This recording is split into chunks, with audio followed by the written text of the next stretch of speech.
Assalamualaikum warahmatullahi wabarakatuh. Selamat pagi, siang, sore, malam. Halo semuanya, perkenalkan nama saya Rizka Male Putri dengan NIM 23100266034 dari program studi kedokteran gigi Fakultas Kedokteran Universitas Mula Warman.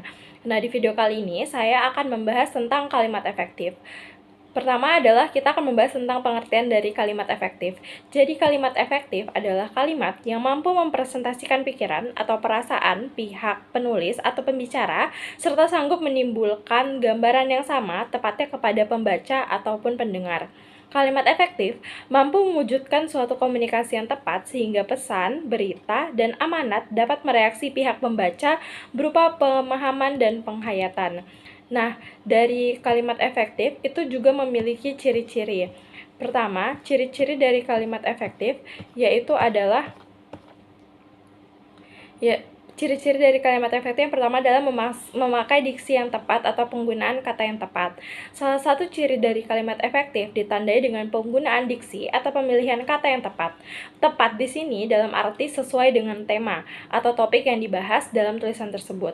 Dengan pemilihan diksi yang tepat akan membuat kalimat itu tidak berbelit-belit. Yang kedua, memiliki unsur pokok atau penting, minimal subjek predikat. Dalam sebuah kalimat, tentunya memiliki subjek dan predikat. Hal itu merupakan contoh paling dasar. Jika secara lengkap, unsur dalam sebuah kalimat terdiri dari subjek, predikat, atau kata kerja, objek, dan keterangan, dengan satu kesatuan kalimat yang lengkap, maka kalimat akan lebih mudah untuk dipahami oleh pembaca. Kemudian yang ketiga, taat kepada tata aturan pedoman umum ejaan bahasa Indonesia atau PUEBI. Dalam kaidah bahasa Indonesia memiliki aturan berupa pedoman umum bahasa Indonesia atau PUEBI. Bagaimana perubahan sebuah kata ketika mendapat imbuhan, sisipan, dan akhiran. Kemudian yang keempat, melakukan penekanan ide pokok. Untuk membuat tulisan menjadi lebih mudah dipahami oleh pembaca, yang terpenting adalah mencantumkan ide pokok di dalamnya. Fokus terhadap ide pokok tersebut agar tulisan itu tidak terlalu meluas pembahasannya. Yang kelima, mengacu kepada penghematan penggunaan kata. Hemat dalam penggunaan kata, dalam hal ini sangat erat dengan pemilihan kata yang digunakan di dalam sebuah kalimat. Yang keenam, memakai kesejajaran bentuk bahasa yang dipakai. Kesejajaran bahasa merupakan cara penempatan ide yang sama dalam tulisan yang dibuat, agar tidak melenceng dari pembahasan. Kemudian yang ketujuh, memakai variasi struktur kalimat. Menggunakan variasi struktur kalimat dengan cara memakai baik frase keterangan tempat, frase keterangan waktu, frase keterangan cara, frase keterangan verbum, maupun partikel penghubung.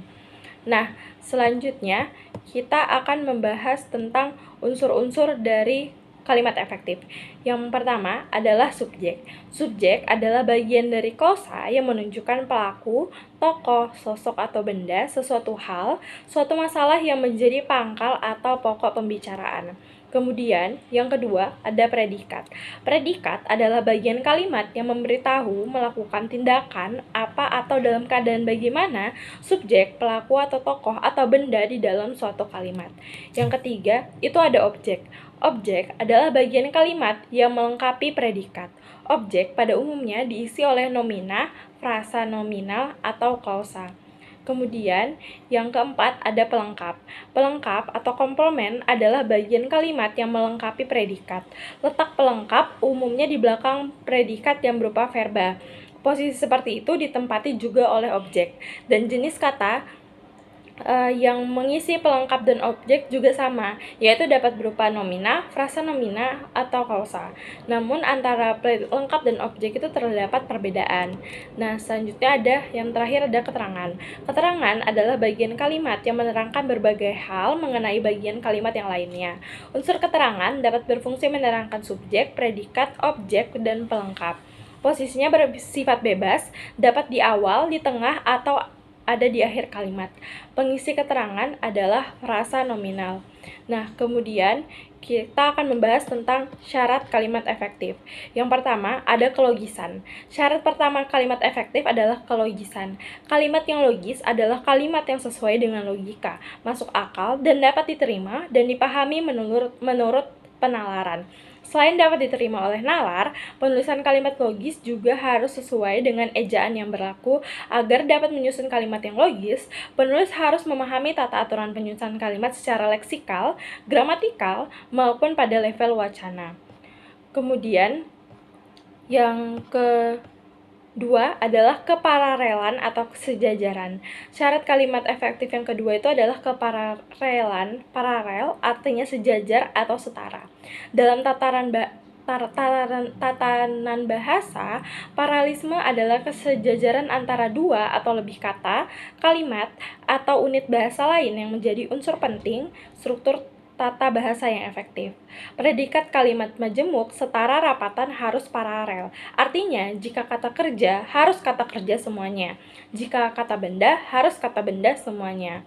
Kemudian yang ketiga adalah ketegasan. Kalimat yang efektif harus jelas menunjukkan ide, gagasan, atau informasi apa yang ingin disampaikan kepada pembaca. Untuk itu, unsur-unsur yang ingin ditonjolkan sebaiknya diletakkan di awal kalimat. Yang keempat ada kehematan. Kehematan adalah penggunaan kata-kata secara hemat tetapi tidak mengurangi makna atau mengubah informasi. Kalimat yang hemat mengeliminasi kata, frasa, atau bentuk lain yang dianggap tidak perlu sehingga menjadi efektif. Upaya yang dapat dilakukan untuk menghemat penggunaan diksi sehingga kalimat menjadi kalimat efektif diantaranya adalah dengan menghilangkan pengulangan subjek yang sama pada anak kalimat, menghindari pemakaian superordinat dan hiponimi, dan menghindari kesinoniman kata dalam kalimat. Yang kelima adalah ketepatan. Jadi, kalimat efektif juga tersusun dari struktur gramatikal yang tepat. Ketepatan yang dimaksud di sini adalah pemakaian diksi atau pemilihan kata yang harus tepat. Ketepatan kata meliputi pemakaian kata harus tepat, kata berpasangan harus sesuai, dan menghindari peniadaan preposisi. Yang keenam ada kecermatan. Cermat ialah kalimat yang dihasilkan itu tidak menimbulkan makna ganda dan harus tepat diksinya. Prinsip kecermatan berarti cermat dan tepat menggunakan diksi. Agar tercapai kecermatan dan ketepatan diksi, harus memperhatikan pernyataan-pernyataan berikut. Hindari penanggalan awalan, hindari peluluhan bunyi, hindari bunyi seperti S, P, T, dan K yang tidak luluh, dan hindari pemakaian kata ambigu. Yang ketujuh adalah kepaduan. Kepaduan ialah informasi yang disampaikan itu tidak terpecah-pecah. Kalimat yang disusun itu secara padu akan membantu pembaca itu memahami makna secara utuh dan jelas. Dan hal-hal yang harus diperhatikan untuk menyusun kalimat yang padu, yang pertama adalah kalimat tidak bertele-tele dan harus sistematis. Kalimat yang padu menggunakan pola aspek agen verbal atau aspek verbal pasien. Dan yang ketiga, di antara predikat kata kerja dan objek penderita tidak disisipkan kata daripada atau tentang. Yang ke-8 adalah keharmonisan. Jadi syarat kalimat efektif yang terakhir adalah harmonis. Keharmonisan kalimat artinya setiap kalimat yang kita buat harus harmonis antara pola berpikir dan struktur bahasa. Hal-hal yang harus diperhatikan dalam menyusun kalimat yang harmonis yang pertama adalah subjek ialah bagian kalimat yang menunjukkan pelaku, tokoh, sosok, benda, sesuatu hal. Kedua, predikat itu bagian kalimat yang memberitahu melakukan apa atau dalam keadaan mana itu subjek itu ada di kalimat tersebut. Kemudian predikat itu dapat juga berupa sifat, situasi, status, ciri, atau jati diri subjek. Ketiga, objek dan pelengkap adalah bagian kalimat yang melengkapi predikat. Keempat, keterangan ialah bagian kalimat yang menerangkan berbagai hal mengenai bagian yang lainnya. Cukup sekian penjelasan dari saya, kurang lebihnya mohon dimaafkan. Wabillahi taufiq wal hidayah. Wassalamualaikum warahmatullahi wabarakatuh.